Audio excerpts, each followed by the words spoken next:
Good morning. I trust that you're having a fantastic day. I want to share a personal story this morning.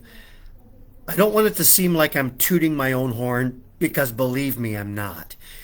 If you know me well, you know that I'm not into letting the world know about me.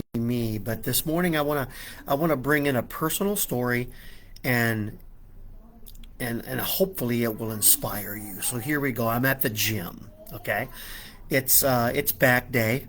I'm going through the normal regimen of all my back exercises to work all the different muscles at different angles, and so I'm doing the bent over barbell row. And so I'm in front of the mirror. I'm doing my pulling. I'm squeezing. I'm working the appropriate muscle, and I look over to my right, and there's this big tall young man, just tall, huge young man, staring at me, smiling. He's got these massive headphones on, and he's just having the time of his life, just boogieing, clapping, looking in the mirror, working out his biceps. But he's looking at me, he's staring at me, and I don't think much of it. And so I go into my second set, and I finish and I look back over, and there he is again. He's staring at me. Now he's kind of humming. I think he was listening to Journey. And so he's trying to mimic Steve Perry's voice, which is incredibly challenging as it is. But he takes off his headphones with a big old smile on his face. He walks over to me. Okay. He gives me this high five, and then he gives me a gigantic massive bear hug. He doesn't know me from Adam, okay? But he hugs me. I of course I engage in conversation with him. I'm not going to make him feel less than or silly or weird. And so he hugs me, he walks back over, he puts his headphones on, and he goes back to work. And so I'm finishing up my set, and I'm walking over to rack my barbell, and I see a middle-aged lady kind of close to him, okay? And I figure that's got to be his mom, okay? It's got to be his mom. And so I began to put two and two together, and I figured out that the young man is autistic. Okay. I begin this conversation with the mom, and I say, "Hello, ma'am. How are you today? I got a question for you. Is that young man that just came and gave me a huge bear hug, is that your son?" And she said, "Yeah, yeah." And I asked her, "Is he autistic?" And she said, "Yeah." And I said, "That is the coolest thing." And here's where the personal slant comes in. Okay.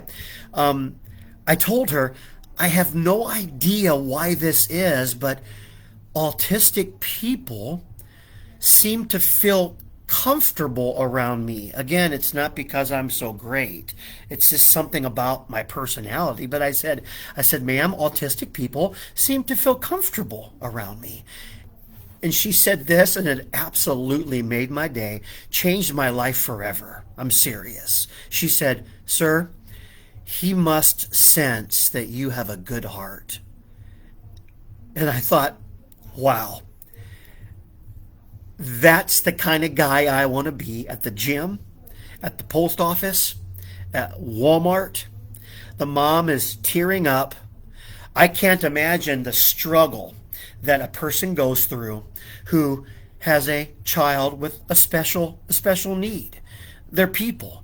They're people just like us who God decided that they would be lovingly born with this special need. And so the mom is crying, I'm tearing up, and I say, "Ma'am, that is the best compliment that I've ever received. I'll cherish that forever."